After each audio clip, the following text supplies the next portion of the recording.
troisième manche du Challenge Spring 50. Nous allons parler mobilité puisque transporter les biens et les personnes n'aura plus rien à voir demain avec ce que nous connaissons aujourd'hui. Alors, quelles sont les technologies, les services et les produits liés à ces nouvelles mobilités? Vous allez en découvrir 5 à présent. Vous allez les découvrir en anglais puisque, eh bien, elles vont se dérouler comme les autres Startup Pitch en anglais. Et our first contestant for the sequence. Donc notre premier participant est Paul Dubrul. Hello Paul, welcome. Bonjour Paul, bienvenue. Alors Paul, you represent Bonjour. Alcali. It's a startup that Paul, provides vous représentez Alcali autonomous vehicles. pour des véhicules autonomes et connectés. Vous avez 3 minutes pour nous dire pourquoi c'est important. D'accord, très bien. Je vois pas le timer. Ah d'accord, il est là.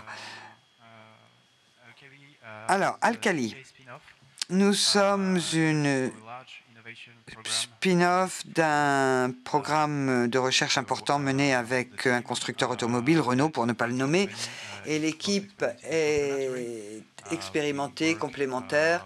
Nous travaillons avec un conseil de taille internationale et nous travaillons pour rassembler les grands acteurs du secteur automobile et leur donner la possibilité de traiter, de relever les défis des nouvelles mobilités. Donc, il y a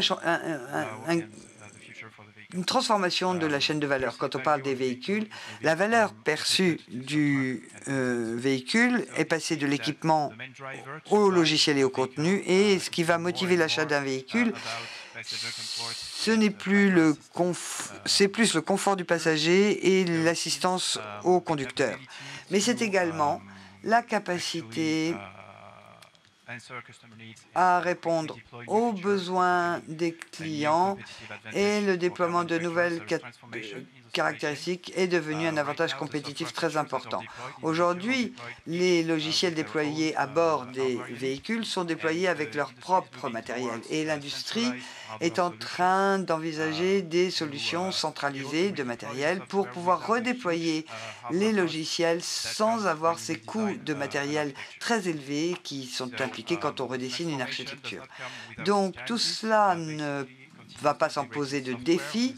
Il faut notamment continuer à développer des logiciels avec les problématiques de sécurité au niveau de l'industrie automobile. Donc, on a besoin de nouvelles compétences. C'est un marché très, très lourd qui a progressé de 1,3 milliard de dollars en simplement 3 ans.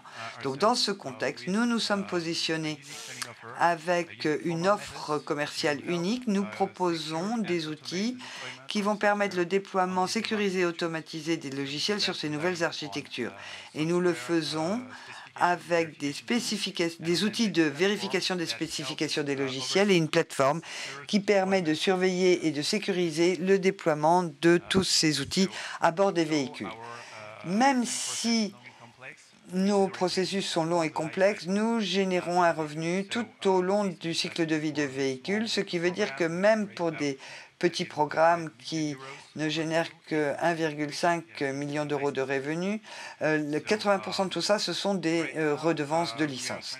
Aujourd'hui, nous sommes en train de sortir de la première phase de notre développement et les 3 minutes sont écoulées. C'est le gong, mon pauvre, mais on a quand même eu le temps de comprendre ce que vous vouliez faire. Merci, Paul. Vous pouvez retourner en salle. Nous allons maintenant passer au deuxième participant, Didier Roux. Didier, welcome. You are the CEO of What Anywhere. Didier, bienvenue. Vous êtes le PDG de What Anywhere qui veut développer les e-mobilités. Vous avez la parole pour 3 minutes. Merci. Donc la photo que vous voyez derrière moi, c'est le parfait exemple de ce que veut dire l'autonomie pour un conducteurs de véhicules électriques. Parce que vous ne pouvez pas acheter un camion de dépannage avec votre voiture électrique aujourd'hui. Mais pour résoudre le problème, la meilleure solution, c'est d'accélérer le déploiement des bornes de recharge rapide. Et comme vous le savez sans doute, le plan pour l'Europe, c'est d'installer plus de 500 000 nouveaux points de chargement d'ici 2030. Mais nous pensons que tout cela est un défi énorme, car aujourd'hui, il faut entre 1 et 3 ans pour avoir une nouvelle connexion au réseau électrique. Donc, chez Watt Anywhere, nous avons un générateur révolutionnaire pour affronter ce problème. Vous avez ici un système qui est neutre au point de vue CO2, qui ne dégage aucun NOx, qui ne fait aucun bruit et qui permet d'apporter de l'énergie au point de chargement rapide. Pour obtenir ce résultat, nous avons décidé de combiner deux technologies. La première, ce sont des cellules aux oxydes solides, car elles sont très très efficaces et nous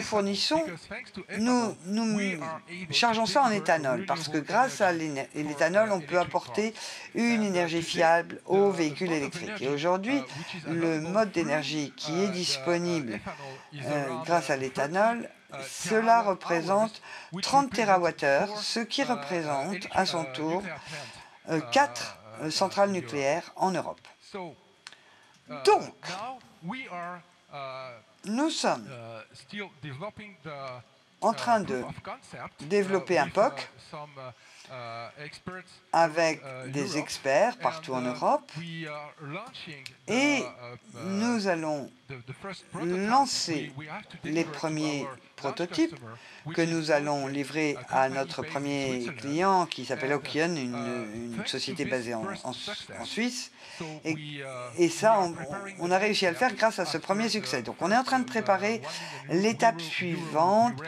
Après notre premier tour de table pour le POC de 1 million d'euros, aujourd'hui, au cours de cet événement, nous lançons notre deuxième tour de table pour une levée de fonds de 6 millions. Merci. Écoutez, vous m'avez pris par surprise parce que vous êtes pile poil dans les temps. Donc merci infiniment. Je pensais qu'il allait continuer, c'était super intéressant.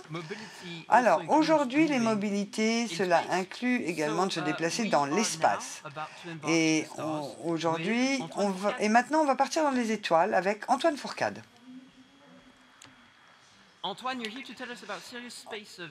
Antoine, vous allez nous parler de services spatiaux et vous allez nous parler de lancement qui soit respectueux de l'environnement et vous allez nous dire pourquoi il faut que Elon Musk commence à avoir peur. Alors, nous développons de nouveaux services pour les lancements spatiaux.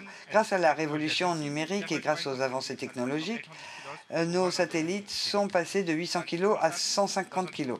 Ces petits satellites ne veulent pas pour autant dire que les besoins soient petits.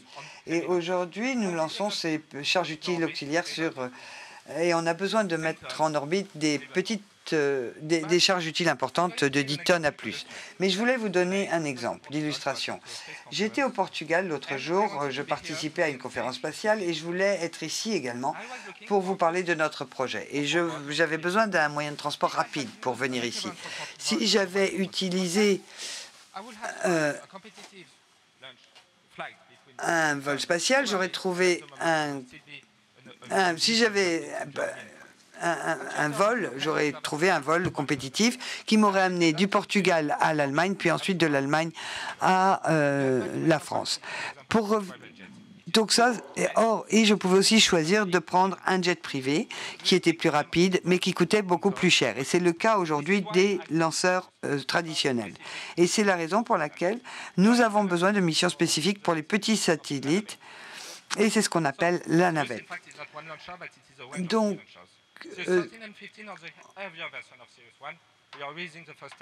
nous utilisons le premier étage comme booster et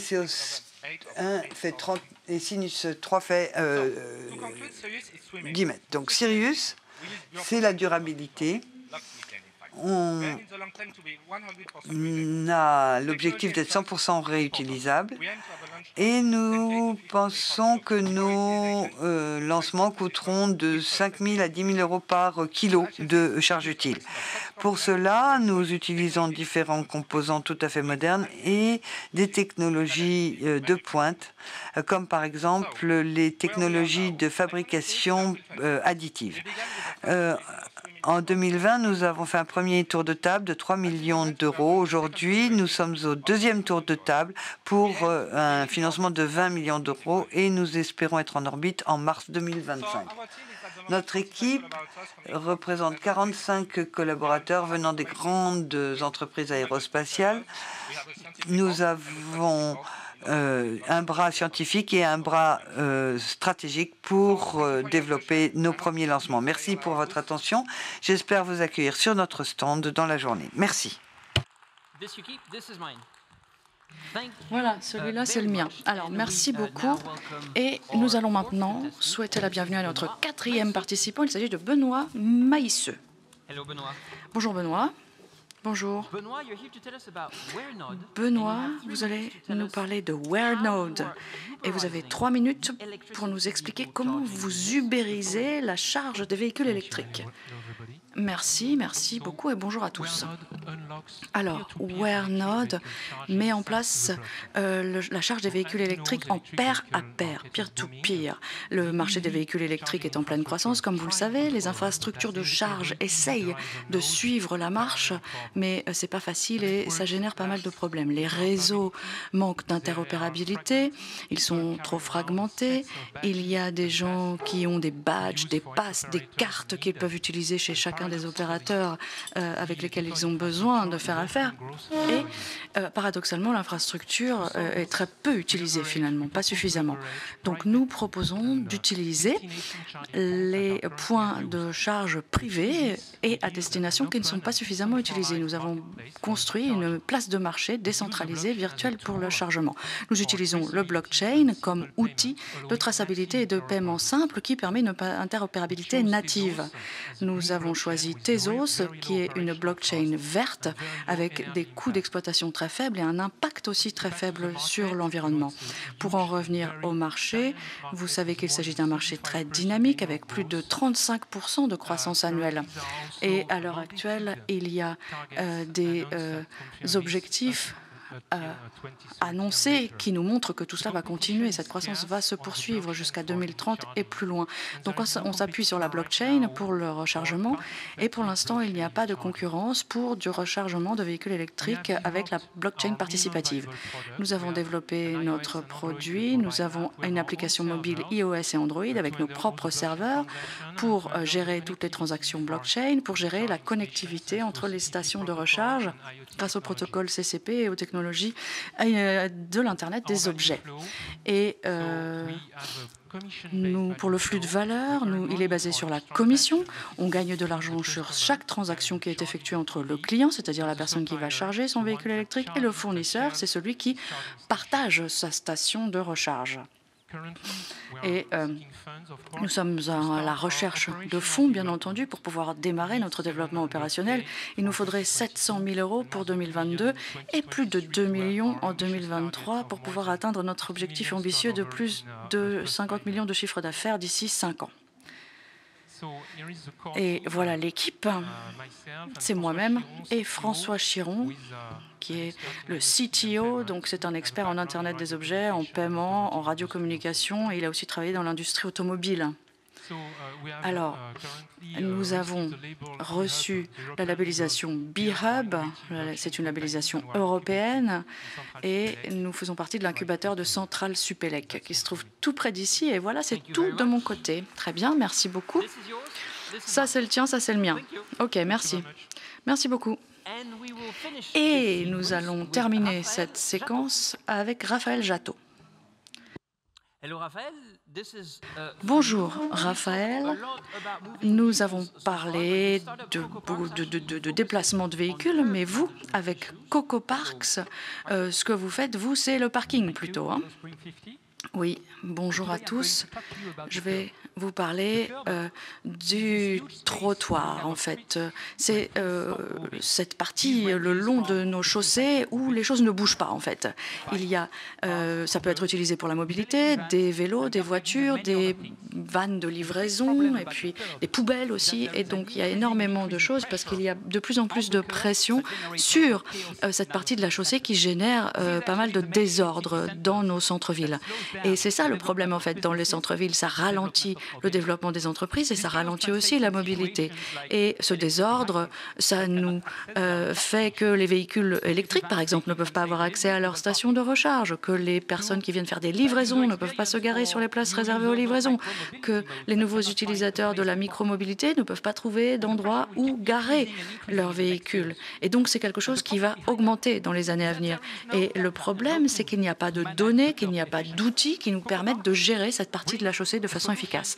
CocoParks apporte une solution à ce problème avec la première plateforme de chaussée intelligente. Nous avons créé le CocoSpot que l'on peut installer en 10 minutes sur un réverbère, par exemple, et qui sera le détecteur de tout ce qui se passe dans cette zone de la chaussée. Elle se base sur une analyse d'intelligence artificielle qui est opérée à 100% en local dans la boîte, ce qui fait que CocoParks respecte la vie privée.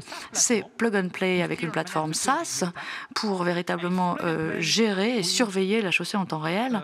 Et c'est une appli mobile qui peut être utilisée par les citoyens pour qu'ils aient accès aux données que nous collectons. Et nous avons effectué une démonstration à Bordeaux. Ici, vous avez une zone réservée aux livraisons qui était utilisée 75% du temps par des voitures qui se garaient au lieu de laisser la place aux livraisons. En plus, il y avait du parking en double fil et ça bloquait les couloirs de bus.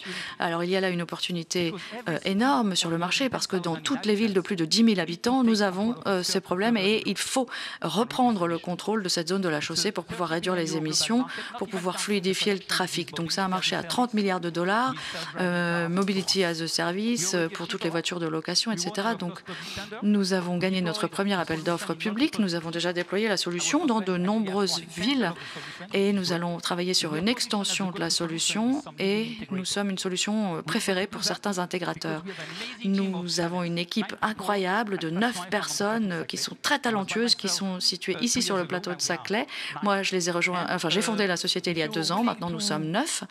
Et si vous voulez soutenir le développement de cette nouvelle norme de la gestion de la file de droite et de la file de parking, eh bien, n'hésitez pas à venir nous voir sur notre stand. CocoParks. Merci beaucoup.